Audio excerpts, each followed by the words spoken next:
Welcome back to Siya education YouTube channel. ഇന്ന് നമ്മൾ എടുക്കുന്ന ടോപ്പിക്ക് ബയോകെമിസ്ട്രി ഭാഗത്ത് വരുന്ന ബ്ലഡ് ഗ്ലൂക്കോസ് എസ്റ്റിമേഷൻ എന്ന ടോപ്പിക്കാണ്. Blood glucose estimation, types of sample, FBS, PPBS, RBS, method of estimation, enzymatic method and glucometer and normal value, clinical significance, relevance of HbA1c. ഇത്രയും ഭാഗങ്ങളാണ് നമ്മൾ ഈ ഒരു ക്ലാസ്സിലൂടെ കംപ്ലീറ്റ് ചെയ്യാനായിട്ട് പോകുന്നത്. അപ്പോൾ നമുക്ക് നേരെ ക്ലാസ്സിലോട്ട് കിടക്കാം.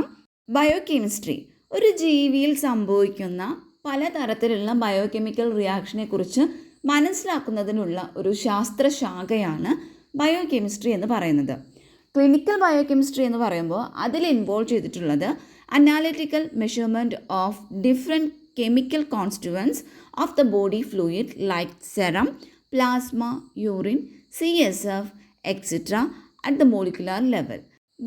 നമ്മുടെ ബോഡി ഫ്ലൂയിഡിലുള്ള ഡിഫറെൻ്റ് ആയിട്ടുള്ള കെമിക്കൽ കോൺസ്റ്റിറ്റ്യുവൻസ് ഉണ്ട്. അതായത് പ്ലാസ്മ, സെറം, യൂറിൻ, CSF എന്നിവയുടെ മോളിക്കുലാർ ലെവലിലുള്ള ഒരു അനാലിറ്റിക്കൽ മെഷർമെൻ്റാണ് ക്ലിനിക്കൽ ബയോകെമിസ്ട്രിയിൽ ഇൻവോൾവ് ചെയ്തിട്ടുള്ളത്.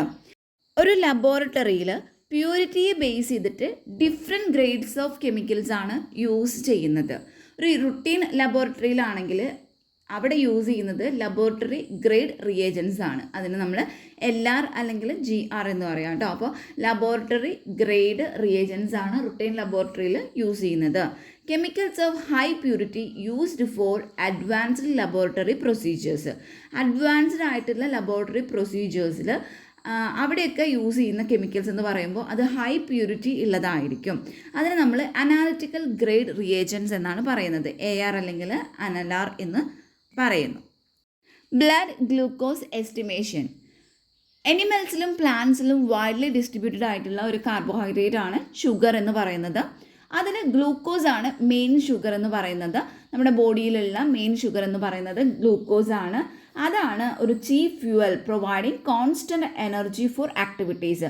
നമുക്ക് നമ്മുടെ എല്ലാ ആക്ടിവിറ്റീസിനും കോൺസ്റ്റൻ്റ് ആയിട്ടുള്ള എനർജി പ്രൊവൈഡ് ചെയ്യുന്ന ഒരു ചീഫ് ഫ്യൂവൽ കൂടിയാണ് ഈ ഒരു ഗ്ലൂക്കോസ് എന്ന് പറയുന്നത്. Blood glucose concentration in A normal healthy individual, ഒരു നല്ല ആരോഗ്യവാനായിട്ടുള്ള ഒരു വ്യക്തിയുടെ ബ്ലഡ് ഗ്ലൂക്കോസ് കോൺസെൻട്രേഷൻ എന്ന് പറയുന്നത് 80 to 120 mg ആയിരിക്കും. 80 to 120 mg ആയിരിക്കും. മെനി ഹോർമോൺസ്, അതായത് ഇൻസുലിൻ, ഗ്ലൂക്കഗൺ, എക്സെട്ര ഇവ പോലുള്ള ഒത്തിരി ഹോർമോണുകൾ ഈ ഒരു ബ്ലഡ് ഷുഗറിൻ്റെ റെഗുലേഷനിൽ ഒരു കീ റോൾ തന്നെ വഹിക്കുന്നുണ്ട്. മേജർ ആയിട്ടുള്ള ഒരു റോൾ തന്നെ അത് വഹിക്കുന്നുണ്ട്. Condition of increased blood glucose level, അതായത് ഗ്ലൂക്കോസ് ലെവൽ കൂടുതലാണെങ്കിൽ ആ ഒരു കണ്ടീഷനെയാണ് ഹൈപ്പർ ഗ്ലൈസീമിയ എന്ന് പറയുന്നത്. എന്താണ് ഹൈപ്പർ ഗ്ലൈസീമിയ? ഇനി ഒരു ഡിക്രീസ്ഡ് ആയിട്ടുള്ള ഗ്ലൂക്കോസ് ലെവൽ ആണെങ്കിൽ അതിനെ നമ്മൾ ഹൈപ്പോഗ്ലൈസീമിയ എന്നാണ് പറയുന്നത്.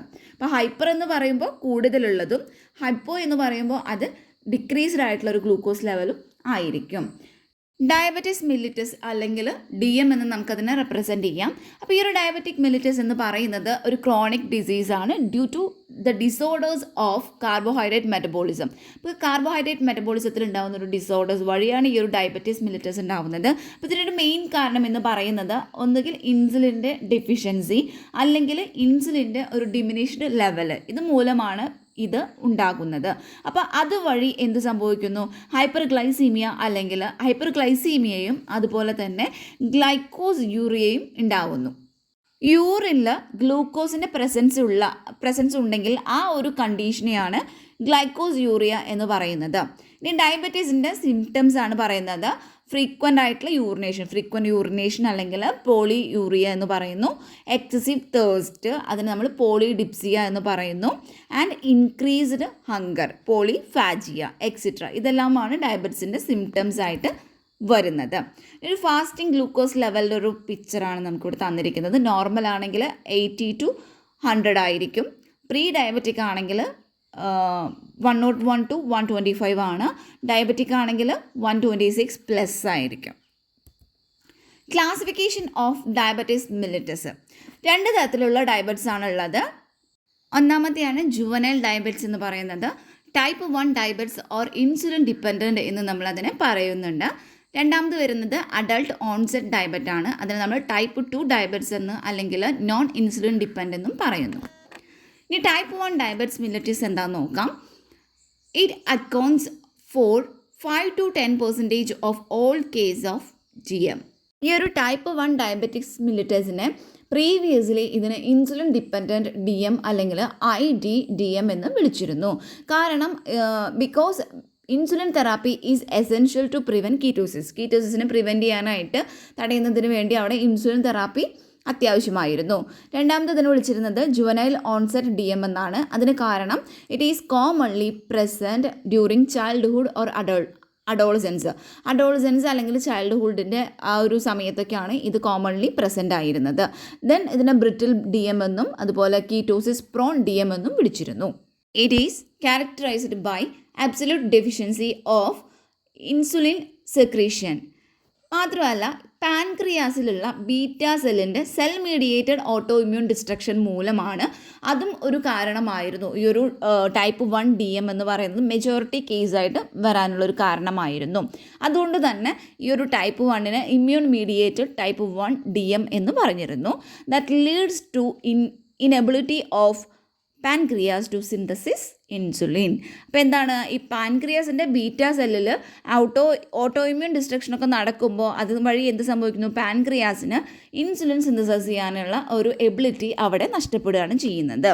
This disease has strong association with HLA DR3 and HLA DR4 ഹാപ്ലോടൈപ്സ്.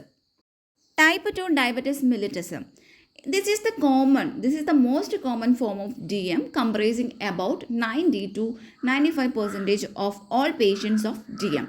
അതായത് ഇപ്പോൾ ഉള്ള ഒത്തിരി ഡയബറ്റിക് മിലിറ്റസ് ആയിട്ടുള്ള പേഷ്യൻസിലും ഒരു 90 to 95% കംപ്രൈസ് ചെയ്യുന്നത് ഈ ടൈപ്പ് 2 ഡയബറ്റിസ് മിലിറ്റസ് ആണ്. ഇത് പ്രീവിയസ്ലി ഇതിനെ നോൺ ഇൻസുലിൻ ഡിപ്പെൻഡൻറ്റ് DM എന്ന് വിളിച്ചിരുന്നു. അതായത് NID-DM, non insulin dependent DM എന്നതിന് വിളിച്ചിരുന്നു. അതുകൂടാതെ മെച്യൂരിറ്റി ഓൺസെറ്റ് DM എന്നും ഇതിനെ വിളിച്ചിരുന്നു. കാരണം എന്താണെന്ന് വെച്ചാൽ ഈ ഒരു ഓൺസെറ്റ് ഒക്കർ ചെയ്യുന്നത് അഡൾട്ട് ലൈഫിലാണ് ഒക്കർ ചെയ്യുന്നത്. സോ അതുകൊണ്ടാണ് അതിനെ മെച്യൂരിറ്റി ഓൺസെറ്റ് DM എന്നും വിളിച്ചിരുന്നത്. Then stable DM or ketosis resistant DM എന്നും ഇതിനെ വിളിക്കുന്നുണ്ട്. It is characterised by insulin resistance along with relative deficiency of insulin secretion. ഇവിടെ ഇൻസുലിൻ സെക്രീഷൻ്റെ ഡെഫിഷ്യൻസിയോട് കൂടെ തന്നെ ഇവിടെ ഒരു ഇൻസുലിൻ റെസിസ്റ്റൻസ് കൂടി വരുന്നുണ്ട്. ഇൻഅഡ്യൂക്കേറ്റ് ആയിട്ടുള്ള insulin secretory response to overcome peripheral insulin resistance. അതായത് പെരിഫറൽ ഇൻസുലിൻ റെസിസ്റ്റൻസിനെ ഓവർകം ചെയ്യാനുള്ള ഇൻസുലിൻ സെക്രീറ്ററി റെസ്പോൺസ് എന്ന് പറയുന്നത് ഇവിടെ ഇൻഅഡ്യൂക്കേറ്റ് ആണ്. Type 2 DM is not HLA linked. അപ്പോൾ ടൈപ്പ് 1 നമ്മൾ പറഞ്ഞിരുന്നു അത് HLA ലിങ്ക്ഡ് ആണെന്ന്, HLA DR3 DR4 ഒക്കെ ആണെന്ന് പറഞ്ഞിരുന്നു. സോ ഇവിടെ ടൈപ്പ് 2 എന്ന് പറയുന്നത് HLA ലിങ്ക്ഡ് അല്ല. അതുകൂടാതെ തന്നെ അവിടെ ഈ ഒരു ഓട്ടോ ഇമ്മ്യൂണിറ്റിക്ക്, അതിൻ്റെ പാത്തോജനിസിൽ ഓട്ടോ ഇമ്മ്യൂണിറ്റിക്ക് അവിടെ ഒരു റോളൊന്നും ഇല്ല എന്നാണ് പറയുന്നത്. Type 2 diabetes is more common in certain racial groups like South Asians and Africans. അപ്പോൾ ഈ സൗത്ത് ഏഷ്യൻസ് അതുപോലെ തന്നെ ആഫ്രിക്കൻസ് അങ്ങനെയുള്ള ഈ റാഷ്യൽ ഗ്രൂപ്പ്സിൽ ഇത് മോസ്റ്റ് കോമൺ ആയിട്ട് അല്ലെങ്കിൽ മോർ കോമൺ ആയിട്ട് കാണപ്പെടുന്ന ഒന്നാണ് ടൈപ്പ് 2 ഡയബറ്റിസ് എന്ന് പറയുന്നത്. Rising trends of type 2 DM is due to increasing tendency towards obesity in urban population coupled with a high calories diet.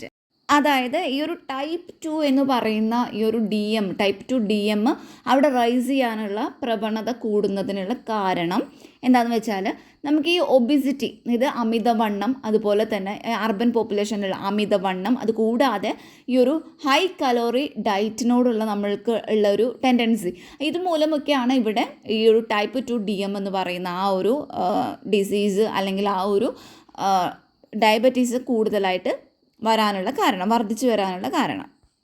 Diabetes മിലിറ്റസിൻ്റെ അല്ലെങ്കിൽ ഡയബറ്റിസിൻ്റെ ഒരു ലോങ് ടേം കോംപ്ലിക്കേഷൻസ് എന്ന് പറയുന്നത് അത് ഡെവലപ്പ് ചെയ്യുന്നത് ഗ്രാജ്വലി ആണ്, അതായത് ക്രമേണയാണ് അതെല്ലാം ഡെവലപ്പ് ചെയ്ത് വരുന്നത്. അതുപോലെ prolonged high level of blood glucose, അതായത് ബ്ലഡ് ഗ്ലൂക്കോസിൻ്റെ ഹൈ ലെവൽ അത് ഒത്തിരി കാലം നീണ്ടു നിൽക്കുകയാണ് എങ്കിൽ അതൊരു മെയിൻ റിസ്ക് ഫാക്ടർ തന്നെയാണ്. അതുവഴി എന്ത് സംഭവിക്കുന്നു, ചില കോംപ്ലിക്കേഷൻസൊക്കെ അത് ഇൻക്രീസ് ചെയ്യുന്നു, like disabling or even life threatening. ചിലപ്പോൾ അത് ലൈഫ് ത്രെട്ടണിങ്ങിന് വരെ അത് കാരണമായിട്ട് വരുന്നുണ്ട്.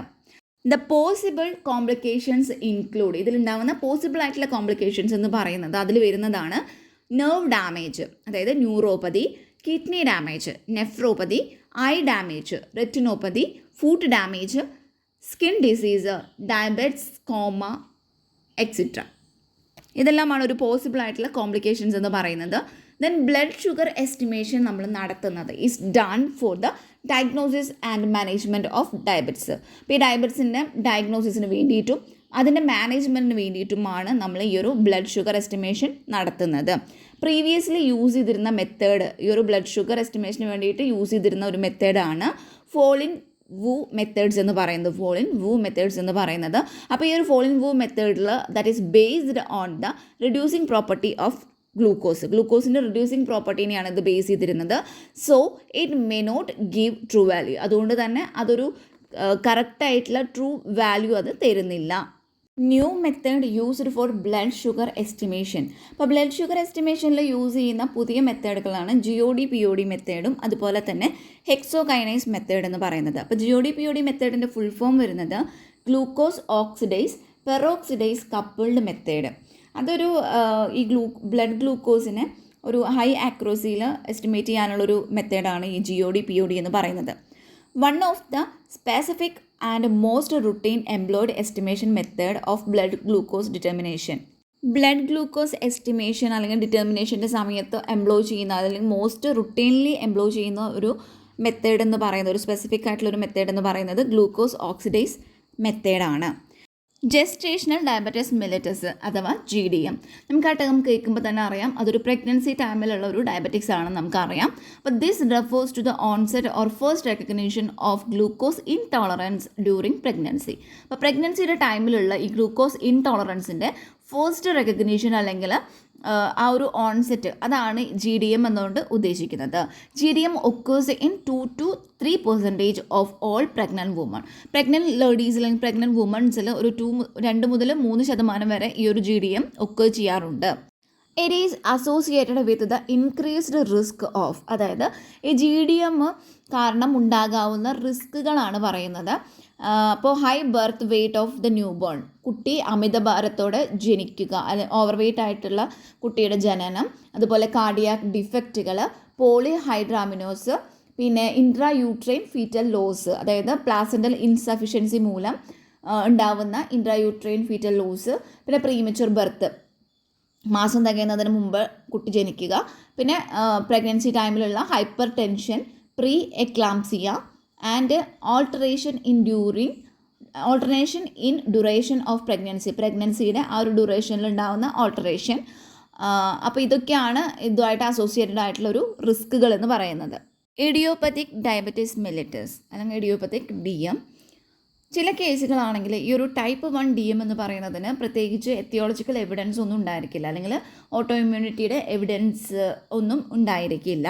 അങ്ങനെ ചില ഇൻഡിവിജ്വൽസ്, അതായത് ഏഷ്യൻസ് അതുപോലെ തന്നെ ആഫ്രിക്കൻസിലൊക്കെ ആണെന്നുണ്ടെങ്കിൽ, അങ്ങനെയുള്ള ഇൻഡിവിജ്വൽസിലൊക്കെ ആണെന്നുണ്ടെങ്കിൽ ഈ ഒരു ഡിസീസ് എന്ന് പറയുന്നത് സ്ട്രോങ്ലി ഇൻഹെറിറ്റഡ് ആണ്, അതായത് പാരമ്പര്യമായിട്ട് കിട്ടുന്ന ഒന്നാണ്.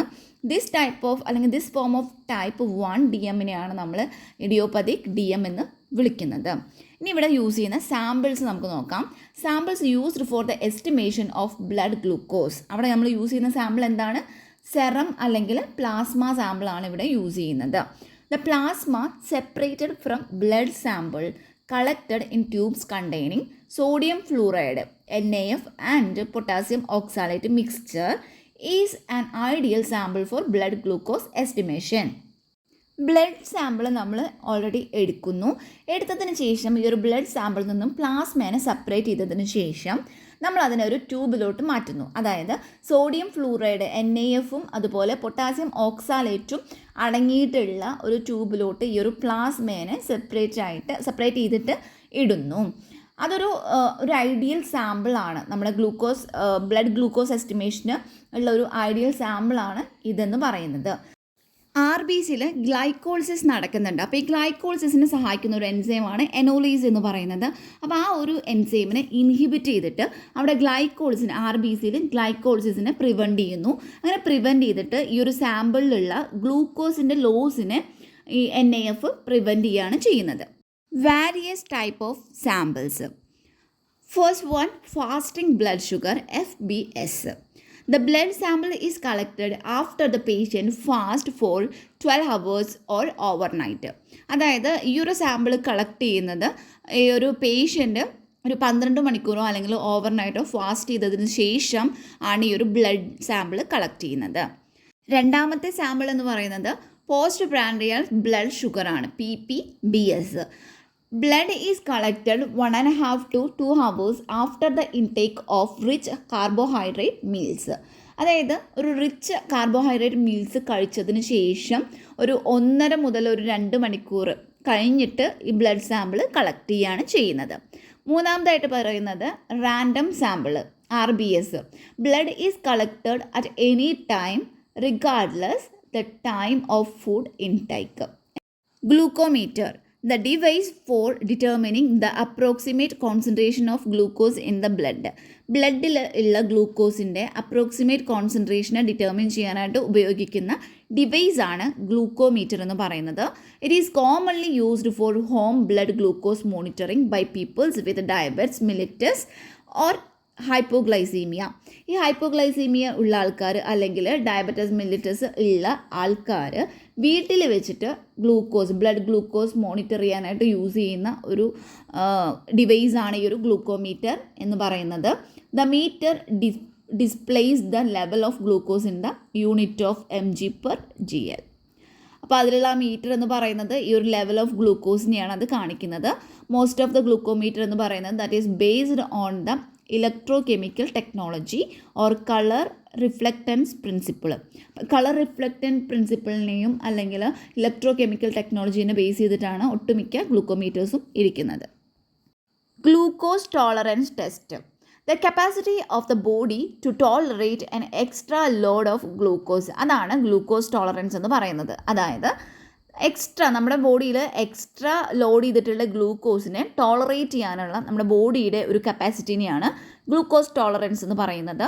The blood glucose level after fasting, ആ ഒരു റേഞ്ച് വരുന്നത് ഫാസ്റ്റിങ്ങിന് ശേഷമുള്ള ഗ്ലൂക്കോസിൻ്റെ ബ്ലഡ് ഗ്ലൂക്കോസ് ലെവൽ എന്ന് പറയുന്നത് ആ ഒരു റേഞ്ച് 70 to 110 mg% ആണ്.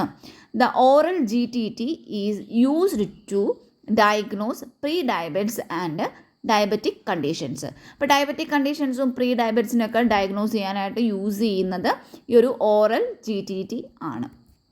A fasting blood sample is drawn and patient is given a measure dose of glucose solution. അതായത് നമ്മൾ ഫാസ്റ്റിംഗ് ബ്ലഡ് സാമ്പിൾ നമ്മൾ എടുക്കുന്നു, അതിനുശേഷം ഈ പേഷ്യൻറ്റിന് നമ്മൾ എന്ത് ചെയ്യുന്നു, ഒരു measured dose of glucose solution നമ്മൾ കൊടുക്കുന്നു. ആ ഒരു ഗ്ലൂക്കോസിൻ്റെ മെഷേർഡ് ഡോസ് എന്ന് പറയുന്നത് 75 gm in 200 to 250 ml water. അതാണ് ആ ഒരു ഡോസ് എന്ന് പറയുന്നത്. Blood and urine samples are collected at half an hour interval up to 2.5 hours and sugar is estimated. അപ്പോൾ ബ്ലഡും അതുപോലെ തന്നെ യൂറിൻ സാമ്പിളും ഒരു അരമണിക്കൂർ ഇടവിട്ടിട്ട് ഉള്ള ഒരു അരമണിക്കൂർ ഇൻ്റർവെല്ലിൽ അവർ blood and urine samples collect ചെയ്യുന്നു.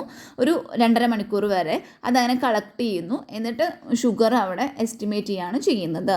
ഇൻ നോർമൽ ഗ്ലൂക്കോസ് ടോളറൻസിലാണെങ്കിൽ ദ ഫാസ്റ്റിംഗ് ഷുഗർ വാല്യൂ എന്ന് പറയുന്നത് will be within normal level ആയിരിക്കും. ഒരു നോർമൽ ആയിട്ടുണ്ടെങ്കിൽ ഒരു നോർമൽ ലെവൽ തന്നെ ആയിരിക്കും. Peak value will be seen in 1 hour and none of the urine samples show the presence of sugar. 1 മണിക്കൂറിനുള്ളിൽ തന്നെ നമുക്കൊരു പീക്ക് വാല്യൂ, അതായത് ഉയർന്ന മൂല്യം നമുക്ക് അതിൽ കാണാനായിട്ട് പറ്റും. പക്ഷേ ഇതിൽ യൂറിൻ സാമ്പിളുകൾ ഒന്നും തന്നെ അവിടെ ഒരു ഷുഗറിൻ്റെ പ്രസൻസ് കാണിക്കുന്നില്ല. ദെൻ ഡിക്രീസ്ഡ് ടോളറൻസ് എന്ന് പറയുന്നത് ഡയബറ്റീസിൽ ഡിക്രീസ്ഡ് ടോളറൻസ് ഒബ്റ്റെയിൻ ചെയ്യുന്നത് that shows fasting sugar above normal. എന്താ കാണിക്കുന്നത്, ഒരു ഫാസ്റ്റിംഗ് ഷുഗർ എന്ന് പറയുന്നത് എബവ് നോർമൽ ആയിട്ടാണ് കാണിക്കുന്നത്. പീക്ക് വാല്യൂ എന്ന് പറയുന്നത് റീനൽ ത്രെഷ്ഹോൾഡ് ലെവലിനേക്കാളും എക്സീഡ് ചെയ്ത് വരുന്നു. അതേപോലെ ഷുഗർ എന്ന് പറയുന്നത് യൂറിൻ സാമ്പിളുകളിൽ പ്രസൻ്റ് ആയിരിക്കും, നമുക്ക് കാണാനായിട്ട് പറ്റുന്നതാണ്. ദെൻ നെക്സ്റ്റ് വരുന്നത് ഗ്ലൂക്കോസ് ചലഞ്ച് ടെസ്റ്റ്, അതായത് GCT എന്ന് പറയുന്നതാണ്. അപ്പോൾ GCT is done to evaluate the body response of a patient to an immediate increase in the blood sugar value. അതായത് ഒരു പേഷ്യൻറ്റിൻ്റെ ഒരു പേഷ്യൻറ്റിൻ്റെ ബോഡിയുടെ റെസ്പോൺസ്. നമ്മുടെ ബ്ലഡ് ഷുഗർ വാല്യൂ പെട്ടെന്ന് ഇൻക്രീസ് ആവുകയാണെങ്കിൽ ആ ഒരു പേഷ്യൻറ്റിൻ്റെ ബോഡി എങ്ങനെ റെസ്പോൺസ് ചെയ്യും എന്നത് ഇവാലുവേറ്റ് ചെയ്യാനായിട്ട് ചെയ്യുന്ന ഒരു ടെസ്റ്റാണ് ഗ്ലൂക്കോസ് ചലഞ്ച് ടെസ്റ്റ് എന്ന് പറയുന്നത്. In GCT, the patient is given 50 gm of glucose in 200 to 250 ml water and blood sample is collected after 1 hour for glucose estimation. അതായത് ഈ പേഷ്യൻറ്റിന് നമ്മൾ എന്ത് ചെയ്യുന്നു, ഒരു 50 gm of glucose in 200 to 250 ml water നമ്മൾ provide ചെയ്യുന്നു. അവർക്കത് കൊടുത്തിട്ട് എന്ത് ചെയ്യുന്നു, ഈ ഒരു മണിക്കൂറിന് ശേഷം നമ്മൾ ഈ ഗ്ലൂക്കോസ് എസ്റ്റിമേഷന് വേണ്ടിയിട്ടുള്ള ബ്ലഡ് സാമ്പിൾ കളക്ട് ചെയ്തെടുക്കുന്നു. GCT is done during pregnancy to screen for gestational diabetes. അപ്പോൾ ഈ GCT എന്ന് പറയുന്നത് പ്രഗ്നൻസിയുടെ ടൈമിൽ ചെയ്യുന്നുണ്ട്. എന്തിനു വേണ്ടിയിട്ടാണ്? ഈ ഒരു ജസ്റ്റേഷണൽ ഡയബറ്റിസിനെ കുറിച്ചിട്ട് സ്ക്രീൻ ചെയ്യുന്നതിന് വേണ്ടിയിട്ടാണ് ഈ ഒരു ടെസ്റ്റ് പ്രഗ്നൻസി ടൈമിൽ ചെയ്യുന്നത്. ഗ്ലൈക്കേറ്റഡ് ഹീമോഗ്ലോബിൻ എന്ന് പറയുമ്പോൾ the haemoglobin to which glucose attached non enzymatically and irreversibly. അതിൻ്റെ എമൗണ്ട് എന്ന് പറയുന്നത് that depends upon blood glucose level and life span of red cells. അതിൻ്റെ ഈ ഒരു എമൗണ്ട് എന്ന് പറയുന്നത് അത് ഗ്ലൂക്കോസ് ലെവലിനെയും അതുപോലെ തന്നെ ലൈഫ് സ്പാനിനെയാണ് ഡിപ്പെൻഡ് ചെയ്തിരിക്കുന്നത്. അപ്പോൾ ഹീമോഗ്ലോബിൻ പ്ലസ് ഗ്ലൂക്കോസ് അതുകൂടി റിയാക്ട് ചെയ്തിട്ട് അവിടെ ആൽഡാമൈൻ ഉണ്ടാവുന്നു. ഈ ആൽഡാമൈൻ പിന്നീട് ഗ്ലൈക്കേറ്റഡ് ഹീമോഗ്ലോബിനായിട്ട് മാറുകയാണ് ചെയ്യുന്നത്. Plasma glucose readily moves across the red cell membranes and is being continuously combined with haemoglobin during the life span of the red cells. അപ്പോൾ എന്താ ചെയ്യുന്നത്, പ്ലാസ്മ ഗ്ലൂക്കോസ് ഉണ്ട്, അപ്പോൾ അത് റെഡ് സെൽ മെംബ്രെയിനിലോട്ട് അത് മൂവ് ചെയ്തിട്ട് അവിടെ അത് കണ്ടിന്യൂസ്ലി ബൈൻഡ് ചെയ്യുന്നു, ഈ ഹീമോഗ്ലോബിനായിട്ട് ബൈൻഡ് ചെയ്യുകയാണ് ചെയ്യുന്നത് during the life span of the red cells, ഒരു 120 ഡേയ്സോളം. Some haemoglobin in red cell is present normally in glycated form. അതായത് ഈ റെഡ് സെല്ലിലുള്ള ചില ഹീമോഗ്ലോബിൻ എന്ന് പറയുന്നത് നോർമലി അതൊരു ഗ്ലൈക്കേറ്റഡ് ഫോമിൽ കാണപ്പെടുന്നുണ്ട്. Amount of the glycated haemoglobin in blood depends on blood glucose concentration and life span of red cells. അപ്പോൾ എന്താണ്, ഈ ബ്ലഡിലുള്ള ഗ്ലൈക്കേറ്റഡ് ഹീമോഗ്ലോബിൻ്റെ എമൗണ്ട് എന്ന് പറയുന്നത് അത് ഡിപ്പെൻഡ് ചെയ്തിരിക്കുന്നത് ബ്ലഡ് ഗ്ലൂക്കോസ് കോൺസെൻട്രേഷനും അതുപോലെ തന്നെ ലൈഫ് സ്പാൻ ഓഫ് റെഡ് സെൽസിൻ്റെ ലൈഫ് സ്പാനെയാണ് അത് ഡിപ്പെൻഡ് ചെയ്തിരിക്കുന്നത്. അപ്പോൾ ഇത്രയേ ഉള്ളൂ. അതായത് ബ്ലഡ് ഗ്ലൂക്കോസ് കോൺസെൻട്രേഷനെയും അതുപോലെ തന്നെ ലൈഫ് സ്പാൻ ഓഫ് റെഡ് സെൽസിനെയും ഡിപ്പെൻഡ് ചെയ്തുകൊണ്ടാണ് ഈ ഒരു ബ്ലഡിലുള്ള ഗ്ലൈക്കേറ്റഡ് ഹീമോഗ്ലോബിൻ്റെ എമൗണ്ട് ഇരിക്കുന്നത്. If blood glucose concentration is high, ഈ ബ്ലഡ് ഗ്ലൂക്കോസ് കോൺസെൻട്രേഷൻ എന്ന് പറയുന്നത് ഹൈ ആണെങ്കിൽ അവിടെ മോർ ഹീമോഗ്ലോബിൻ എന്ന് പറയുന്നത് ഗ്ലൈക്കേറ്റഡ് ആയിരിക്കും, ഒത്തിരി ഹീമോഗ്ലോബിൻ ഗ്ലൈക്കേറ്റഡ് ആയിരിക്കും. വൺസ് ഫോംഡ്, ഒരു തവണ അത് ഫോം ചെയ്തിട്ടുണ്ടെങ്കിൽ ഈ ഗ്ലൈക്കേറ്റഡ് ഹീമോഗ്ലോബിൻ ഈസ് ഇറിവേഴ്സിബിൾ. അത് ഒരു തവണ ഫോം ചെയ്ത് കഴിഞ്ഞിട്ടുണ്ടെങ്കിൽ ഈ ഗ്ലൈക്കേറ്റഡ് ഹീമോഗ്ലോബിൻ എന്ന് പറയുന്നത് ഇറിവേഴ്സിബിൾ ആയിരിക്കും. Level of glycated hemoglobin is proportional to the average glucose level over preceding 6 to 8 weeks, about 2 months. Glycated hemoglobin is expressed as a percentage of total hemoglobin. അപ്പോൾ ഗ്ലൈക്കോട്ടഡ് ആയിട്ടുള്ള ഈ haemoglobin എന്ന് പറയുന്നത് അത് express ചെയ്യുന്നത് പെർസെൻറ്റേജ് ഓഫ് ടോട്ടൽ ഹീമോഗ്ലോബിൻ ആയിട്ടാണ്. Normally less than 5% of haemoglobin is glycated. 5% താഴെയുള്ള ഒരു ഹീമോഗ്ലോബിൻ ആയിരിക്കും അവിടെ ഗ്ലൈക്കേറ്റഡ് ആയിട്ട് ഉണ്ടായിരിക്കുക. ഈ glycated haemoglobin should be routinely measured in all diabetic patient both type 1 and type 2 at regular intervals to access degree of long term glycaemic control. Diabetic patients, ഇപ്പോൾ അത് type 1 അല്ലെങ്കിൽ ടൈപ്പ് 2 ഡയബറ്റിക്സ് ആയിരിക്കാം. അപ്പോൾ അങ്ങനെയുള്ള പേഷ്യൻസിൽ routinely നമ്മൾ ഈ glycated haemoglobin measure ചെയ്യുന്നുണ്ട് at regular intervals, ഓരോ റെഗുലർ ഇൻ്റർവെൽസ് ആയിട്ട്. എന്തിനു വേണ്ടിയിട്ടാണെന്ന് വെച്ചാൽ long term glycaemic control access ചെയ്യാൻ വേണ്ടിയിട്ടാണ് ഇങ്ങനെ നമ്മൾ റെഗുലർ ഇൻ്റർവെൽസിൽ ഈ ഗ്ലൈക്കേറ്റഡ് ഹീമോഗ്ലോബിനെ നമ്മൾ റുട്ടീൻലി മെഷർ ചെയ്യേണ്ടത്. ഗ്ലൈസീമിയ കൂടാതെ തന്നെ ഈ ഒരു ഗ്ലൈക്കേറ്റഡ് ഹീമോഗ്ലോബിൻ ലെവൽ എന്ന് പറയുന്നത് ഈ ഒരു ക്രോണിക് കോംപ്ലിക്കേഷൻ ഓഫ് ഡയബറ്റിക്സ് മിലിറ്റസിൻ്റെ ഡെവലപ്മെൻറ്റിന് ആ ഒരു റിസ്ക്കുമായിട്ട് ഇത് കോറിലേറ്റഡ് ആണ്. In diabetes mellitus, in DM, it is recommended to maintain glycated hemoglobin level to less than 7%. അപ്പോൾ ഡയബറ്റീസ് മിലിറ്റസിൽ ഒരു നമ്മൾ മെയിൻറ്റെയിൻ ചെയ്യേണ്ട ഈ ഗ്ലൈക്കേറ്റഡ് ഹീമോഗ്ലോബിൻ ലെവൽ എന്ന് പറയുന്നത് ലെസ് ദാൻ 7% ആണ്. If glycated haemoglobin is less than 7%, it should be measured every 6 months. അപ്പോൾ എന്താണ് 7% താഴെയാണ് ഈ ഒരു ഗ്ലൈക്കേറ്റഡ് ഹീമോഗ്ലോബിൻ ലെവൽ എന്നുണ്ടെങ്കിൽ നമ്മളൊരു 6 മാസം കൂടുമ്പോൾ നമ്മൾ ഇത് മെഷർ ചെയ്താൽ മതി. ഇഫ് 8% ആണെങ്കിൽ, ഇഫ് ഗ്രേറ്റർ ദാൻ 8% ആണെങ്കിൽ എന്ത് ചെയ്യും? Then more frequent measurement every 3 months നമ്മൾ എന്ത് ചെയ്യണം? ഫ്രീക്വൻറ്റ് മെഷർമെൻറ്റ്സ് ചെയ്തുകൊണ്ടിരിക്കണം. Along with changes in treatment are advocated. Haemoglobin inside erythrocytes undergo non enzymatic chemical reactions with glucose.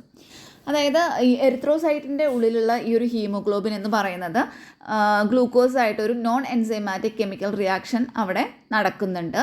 HbALC അതായത് ഗ്ലൈക്കേറ്റഡ് ആയിട്ടുള്ള haemoglobin concentration has been suggested as reliable measure of the degree of metabolic control in diabetic patients. It provides an assessment of average blood sugar control over the last 3 months.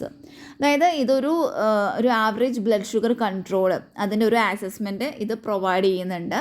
Diabetics ഇല്ലാത്ത ആൾക്കാരിൽ ഈ ഒരു glycated ഹീമോഗ്ലോബിൻ്റെ normal range എന്ന് പറയുന്നത് between 4% to 5.6% ആണ്. അതേപോലെ ഈ ഒരു ഗ്ലൈക്കേറ്റഡ് ഹീമോഗ്ലോബിൻ്റെ ലെവല് ബിറ്റ്വീൻ ഒരു 5.7 to 6.4 ഒക്കെ ആണെന്നുണ്ടെങ്കിൽ അത് ഇൻഡിക്കേറ്റ് ചെയ്യുന്നത് ഇൻക്രീസ്ഡ് റിസ്ക് ഓഫ് ഡയബറ്റിക്സ് ആണ്. ഗ്ലൈക്കേറ്റഡ് ഹീമോഗ്ലോബിൻ ലെവല് ഒരു 6.5 ആണെങ്കിൽ അല്ലെങ്കിൽ ഒരു ഹയർ ആണെങ്കിൽ അത് ഇൻഡിക്കേറ്റ് ചെയ്യുന്നത് ഡയബറ്റിസ് ആണ്. ഗ്ലൈക്കേറ്റഡ് ഹീമോഗ്ലോബിൻ്റെ സം കോമൺ ടെസ്റ്റുകൾ എന്ന് പറയുന്നത് chromatographic method, latex immune assay or enzymatic assay. ഇതെല്ലാമാണ് സം കോമൺ ഗ്ലൈക്കേറ്റഡ് ഹീമോഗ്ലോബിൻ ടെസ്റ്റുകൾ. ഈ ഒരു സെക്ഷനിൽ ബ്ലഡ് ഗ്ലൂക്കോസ് എസ്റ്റിമേഷനിൽ ഇത്രയാണ് ഇമ്പോർട്ടൻ്റ് ആയിട്ട് നമുക്ക് പറയാനുള്ളത്. And thank you for watching. Class എല്ലാവർക്കും മനസ്സിലാവുന്നുണ്ടെന്ന് വിശ്വസിക്കുന്നു.